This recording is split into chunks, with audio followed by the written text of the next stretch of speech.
Hello everybody, my name is Fielbaum from TU Delft, and I'm going to present you a paper that we have written with Ignacio Morales and Jose Verschae that presents a Primal-Dual algorithm that has a very neat water filling interpretation, and that's useful to approximate some nonlinear extensions for classical covering problems. So in order to pose the problem and to see how its inspiration, but also the formal definition, let us start with a practical application. So imagine that we have a street that goes in this direction, and we have some users that need to travel within the street. So always to the right. So DUB is the number of passengers traveling from node U to node V. If we know this, then we can straightforwardly compute the number of passengers that's going to traverse each arc that's connecting two consecutive nodes, which is basically the number of travelers that are going from here to here. So that's the demand that we need to serve with a transport system, and to do that, we have a public transport system that we can optimize that's composed by potential bus lines. So each bus line has a cost, it has a capacity, meaning the number of passengers that it's capable of carrying, and an interval, which is basically its route. So that means that line I, line 1 for in this case, starts here and finishes here. So they only cross a sub-interval of the whole avenue that we are modeling. So our objective is to select some of these potential lines, a subset of these potential lines, such that we are covering or we are able to carry all the demand that's crossing each of the arcs at a minimum cost. Well, this is a problem that has been well studied, and it's called the unsplittable flow cover on a path. So this problem is NP-hard. Some 20 years ago, it was shown that it admits a Fourier approximation, and it also admits a quasi-polynomial epsilon approximation. This is a little more recent. So a natural extension, a natural question is the following. What happens if instead of given exogenous capacities, we can decide the capacity? For example, we can decide the frequency of each line, or we can decide the size of the buses of each line, or whatever. In that case, we are to select which capacity are we offering per line, and for each capacity, we have a cost, and the only thing we're going to assume is that this cost is increasing. So if we are to offer a higher capacity, a larger capacity, then the cost is also going to be larger. But it can be non-linear, non-continuous, etc. And it's actually a well-known fact from public transport theory that these functions can have concave regions and convex regions, and etc. So one specific case is the non-linear knapsack cover, and we are going to focus in all the presentation in this problem, although our most interesting theoretical results apply for the unsplittable flow on a path problem. The techniques and the algorithm we are proposing is already well explained in this scheme, which is simpler, so it's easier to explain here. So the nonlinear knapsack cover emerges basically when in the previous problem we have only one arc, but it's much easier to describe it by this way. So we have n items. For each item we can select its capacity again, and we need to cover a demand D. So we are minimizing the total cost such that subject to the fact that we are covering the whole demand, and of course positive capacities for each item. So this problem is nonlinear and non-convex because F is nonlinear and non-convex. So some observations. The classical knapsack cover, so recall that the classical knapsack cover means that for each item, either we select it or we don't select it. It's a special case. And how's that? Well, we can consider this cost function that takes the value 0 if the item is not selected, and it takes the value Ci if we select any amount of the item up to its capacity. So if we select a little, of course we are going to select all the capacity because we are paying the same. So in that case, we just need to decide for which items are we taking the capacity, which is the classical knapsack cover. So in this case, we need to take these binary variables to decide which items I are we taking. So our problem, the nonlinear extension, is NP-hard because knapsack cover is NP-hard. So then how can we relax the knapsack cover? This is relevant for us because we are going to work with a Primal-Dual approach, so we need to consider a non-integer version. So this is something that has been proposed a lot of years ago, but it's relevant for us to recall it because we are going to use the same techniques. So these are knapsack cover inequalities. So this is the binary version of the problem. The first thing we could do is, okay, instead of considering binary variables, just take continuous variables. Well, it's easy to see that this is a very bad idea. Just imagine that you have only one item with a huge capacity, so you can take a small portion of it in order to cover all the demand, but of course, with binary variables, you could not take a small portion. Yes? So this is the example, and the integrality gap is as high as you want. So you can say, okay, but this is silly, because why would you consider items with a capacity higher than the demand? So just truncate all the capacities to the demand. Well, actually, if we do that, we end up with exactly the same case that we have just described. And why is that? Well, now we need to consider two items. So the first item has cost 0 and covers almost all the demand, but epsilon. The second item then, the second item, of course, just need to cover this epsilon. What I want to say is that any reasonable algorithm will begin taking item 1 that has cost 0. So basically, our problem consists on how do we cover the remaining epsilon demand with item 2. So again, we have an item whose capacity is huge in comparison with the demand that we need to cover. So again, the integrality gap is not bounded if we use this relaxation. So in order to face this problem, to overcome it, the knapsack cover inequalities were introduced some 20 years ago. So we are going to have an exponential number of inequalities, one inequality per subset of the items. So what is the idea? Imagine that we have already decided that these items in A are going to be part of the solution. If that's the case, then the remaining items, those that are out of A, need to be able to cover the residual demand, which is all the demand that's not covered yet by A. And this continues to be true if instead of considering the whole capacity, we truncate the capacities, but with respect to the residual demand, not to the whole demand. That's the main difference with the previous example, that we are considering the residual demand here. This has to be larger, not necessarily equal, because in the end, maybe we are not taking all these items, but we have at least to cover the residual demand. And this is for every A that's a subset of N. And a theorem from the year 2000 is that the integrality gap for these inequalities, for this linear formulation is 2. So this is working well. So what are the main results in our case? Well, we are providing an approximation algorithm that is 2 plus epsilon for the nonlinear knapsack cover, and that it's 4 plus epsilon for the nonlinear and splittable flow problem on APATH. So you can see that it's quite nice because we are only losing a factor of epsilon, and we can consider any function without, we are not going to require any kind of hypothesis about it, only that it's of course increasing or non-decreasing. So what's the main difficulty? Well, this is the general case. So imagine that we have two items. So if we wanted to buy or we need to cover a very small demand, then the second item is much better because at the beginning it is really, really cheap.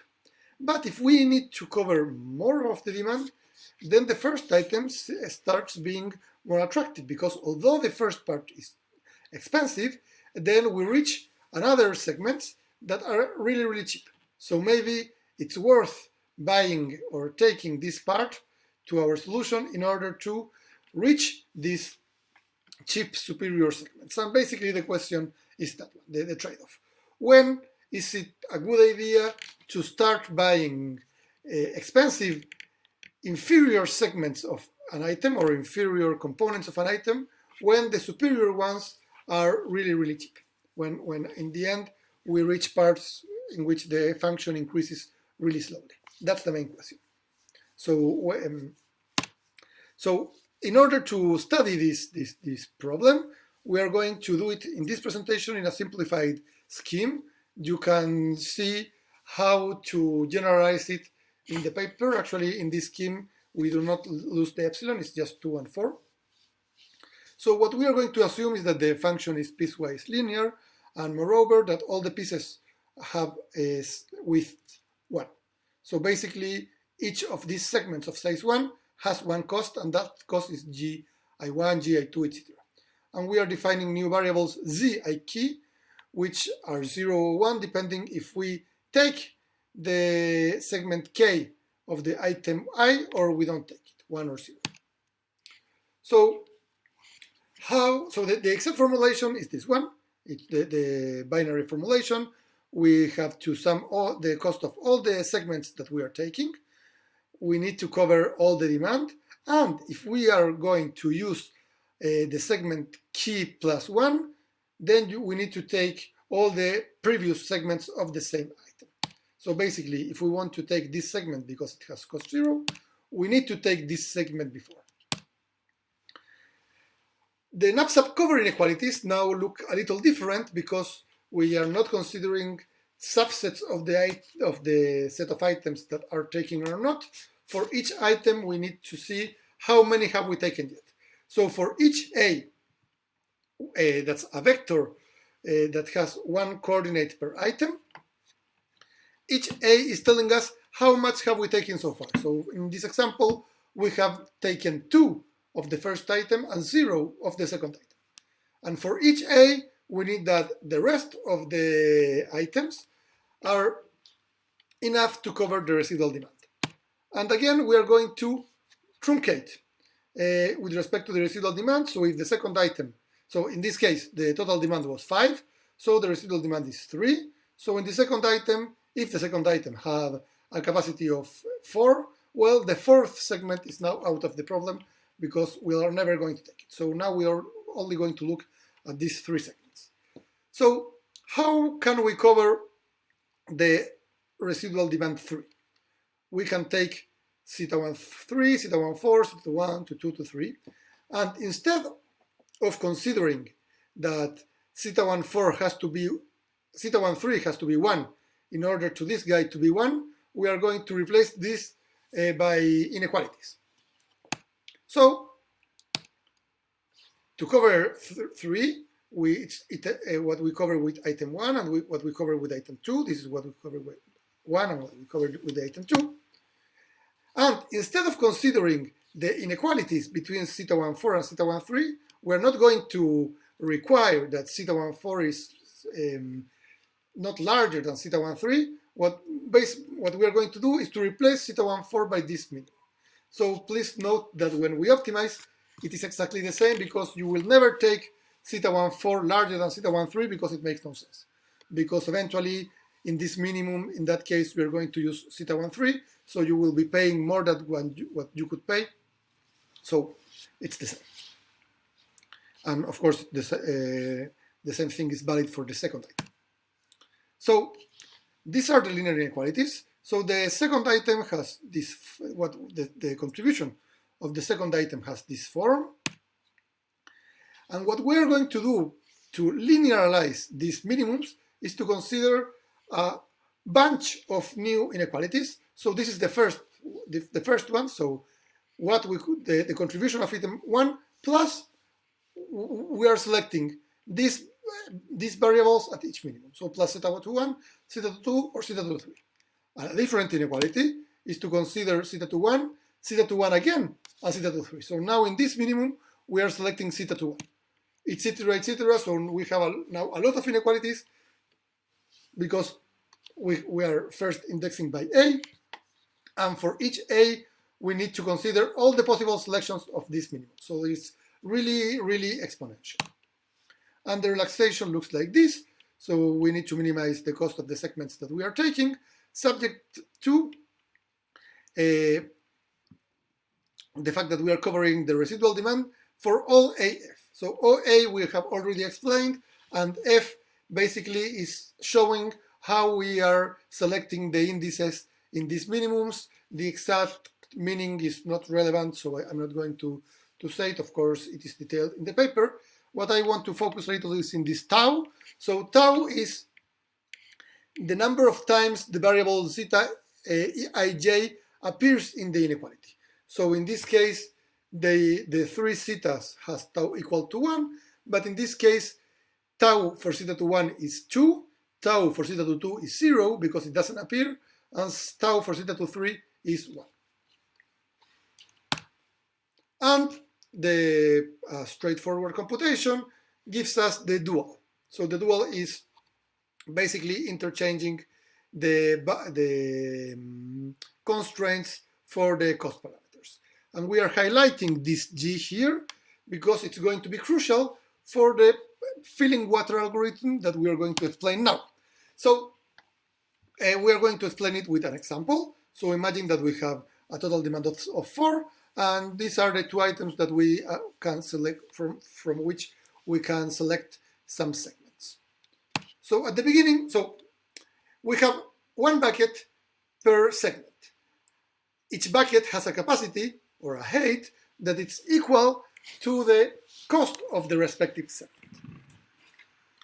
And at the beginning, all the buckets are receiving water, and they are all receiving water at a rate of 1, basically because tau is 1. So the relationship between the Primal-Dual and the filling water is that the filling rate of the buckets is exactly tau. So at the beginning, they are all receiving 1. And what happens? Well, these 4 buckets were the cheapest ones, so they get full very quickly. So what happens when that's the case? It means that in the dual problem, these inequalities became tight. So we need to update A or F in order to keep feasibility in the dual. And in this case, we cannot update A because we cannot take these segments as these buckets are not full yet. So we cannot take them. So what we do is to update F, and updating F means that we are updating the taus. So what we are doing is that we are going to change the filling rates, but the nice interpretation is that now these buckets are the water that is splitting over these buckets is poured over the inferior bucket. So the water falls here, but because this one is full, the water splits to the first bucket, and from here it splits here and then there. So now this bucket is filling at a rate of 3. The same happens with this one, and this one keeps a filling rate of 1. And these buckets are full, so their filling rate, of course, is now 0. So before we continue with the algorithm, please notice that the trade-off that we were talking about some minutes ago is clearly faced here. Because when we want to take G11 to reach these cheap buckets that are above it, well, basically when it gets full, not only with its water, but with the water that it's falling precisely from these cheap buckets. So that's why the interpretation, we like it so much, because you can really see that having superior cheap buckets is going to increase the filling rate of the inferior buckets, and they are going to get full faster. So what happens now? Well, the following bucket that becomes full is this one, with the water from these guys also. And now we can take this bucket because it's the first one, and if we are going to take it, of course, we also take this one and this one because they were also full. So now we have taken 3 buckets, A is 3,0, and the residual demand is just 1. And because the residual demand is just 1, these guys are now out of the solution because we truncate the capacity, the remaining capacity of both items. But in this case, that doesn't mean anything. These buckets, of course, stop receiving water because they are already in the solution, so that would be meaningless. And so again, this guy has a filling rate of 1, and the same happens with this first bucket. But the water from these buckets remains here. Okay, so what happens now? This bucket becomes full before than this one because the remaining capacity here was lower. And we take this bucket, so the final solution is 3,1. Please note that actually this cost was lower than this cost. So why did we take this bucket first? Well, because the water from these buckets during some period of time poured onto here, and that encouraged the algorithm to select this bucket instead of this one. So basically, not choosing these buckets is something like an empty promise. We filled this bucket quickly in order to reach to these superior buckets, but when we took these buckets, it was already too late, and these buckets were meaningless. So because they were not necessary to fulfill the residual demand. So that's the algorithm. The main lemma that we proved, the approximate complementary slackness, is that, okay, if a dual variable is positive, then, well, this is not equal, which would be the traditional complementary slackness, but it is not so far from being equal. So that's why it's approximate complementary slackness, and this is a standard way to prove that the one Primal-Dual algorithm is actually an approximation. And how do we prove this? Okay, just an intuition. Well, this sum here is the filling rates of during a stage of the algorithm for a particular A and F for all the buckets that are in the final solution, because their zeta is 1 and not 0. So the filling rate of these buckets is the sum of the filling rates of the buckets in the final solution of the last item for which we included some segments and for all the other items. And what we show is that they are both bounded by the residual demand. Why is this? Well, in all the other items, this is true because all the buckets, all the buckets that are pouring onto the ones in the final solution are also in the final solution. So they are a subset of all the buckets that are finally taken, which is D of A. And in the second one, that's true because in only one item, this is always lower than D of A because of the truncation. But in the second item, some pouring buckets are not in the final solution. So in our example, in this is the first item that the first summand that we are bounding by D of A. So this is actually 3. And why is this? Because the 3 buckets are in the final solution. So this is always lower than 4. And in this case, it was lower than 4 because the filling rate is always lower than the residual demand. But, as we said, there were empty promises here. The nice thing is that we are able to show that the empty promises here are not that bad because we end up with a 2 approximation. So, a synthesis again of our main results. If you consider not the simplified version that I have just shown you, but generalized version for each increasing function, then we only lose a factor of epsilon, and in the unspreadable flow on the path, we achieve an approximation that is 4%. So thank you very much for watching this video, and I hope to see you in the questions and answers session in this ICALP conference in these very weird times. So take care and see you there. Bye-bye.